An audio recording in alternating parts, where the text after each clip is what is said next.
sim, viu? A gente fala sobre ansiedade no nosso CE1, um problema que muitas vezes a gente associa só a adultos. Mas não, crianças também passam por esse problema e a gente conversa com o Arnaldo Araújo sobre esse tema. Oi, Arnaldo.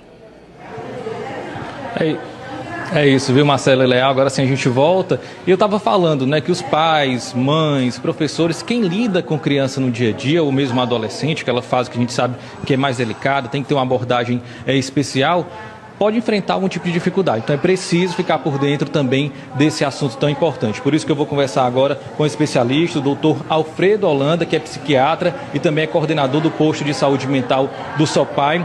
Doutor, se fala muito nesse tema, ansiedade em criança ou adolescente. Como é que está a situação hoje em dia, esse cenário, para o senhor que acompanha? É possível identificar como é que é essa realidade? Boa tarde. Boa tarde a todos. É importante saber diferenciar estados ansiosos que nós estamos acostumados com o adulto, que são situações crônicas de ansiedade, para situações ansiosas da criança, que são momentos de intensas emoções ou de agitações emocionais, para que a gente não vá simplesmente tipificar ou tratar perspectivas que podem ser fisiológicas ou adaptativas da infância e da adolescência como um estado patológico já conhecido, que é o estado de ansiedade generalizada, outros tipos de ansiedades próprias, mais do adulto, não que a criança não tenha.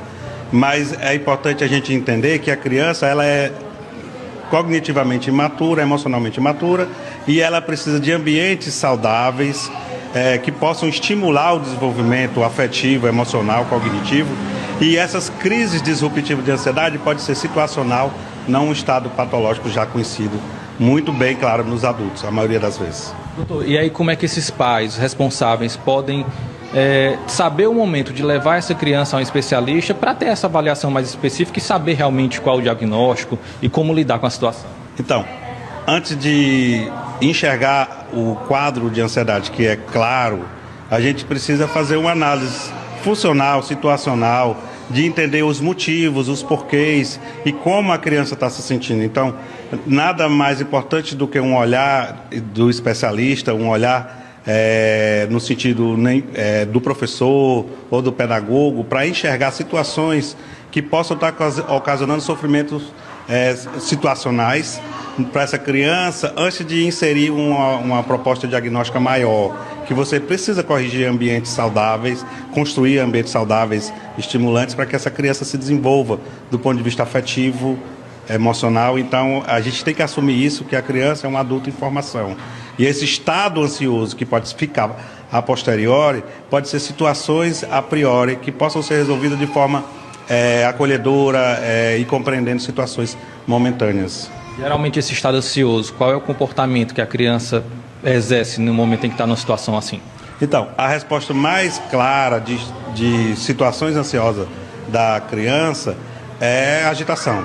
Agitação, birra, agressividade, imposição. Então existe uma relação de conflito, às vezes de impor a vontade da criança, de não saber contornar ou equilibrar essas situações. Muitas das crises têm a ver com intolerância, frustração. As mães costumam dizer, eles não aceitam não, mas esse processo pedagógico de desenvolvimento afetivo precisa ser construído e debatido na sociedade para ver qual é a melhor maneira de se construir uma situação saudável de desenvolvimento das emoções, de aceitar os nãos, de se adequar ao convívio social, que esse é um processo. Tem uma fase bem delicada ali, saindo da infância para a adolescência. Então, isso muda também esse acolhimento dos pais, da criança para o adolescente? Pronto.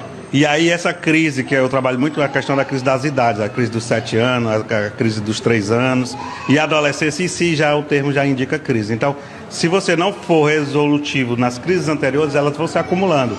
E esse acúmulo passa por uma crise do adolescente, que no geral é a crise de formação da identidade. Então, o adolescente vai ter conflitos de afirmação, de convivência, às vezes comportamentos antissociais. Então, o que a gente precisa desenvolver no adolescente, né, além de resolver essa primeira crise, é resolver a crise de formação da identidade. Ok, doutor Alfredo, muito obrigado pelas suas informações. Só para a gente fechar rapidinho aqui, viu, Léo e Marcela, o SOPAI ele faz esse atendimento, mas é regulado, ou seja, o indicado é que os pais procurem um posto de saúde, uma unidade básica ou de repente o CAPS, e aí há uma regulação, há um encaminhamento para a melhor unidade, para que essa criança tenha esse tratamento mais adequado, mais especializado, tá? Volto aí com vocês. E tem que realmente procurar ajuda, né? Obrigada pelas orientações.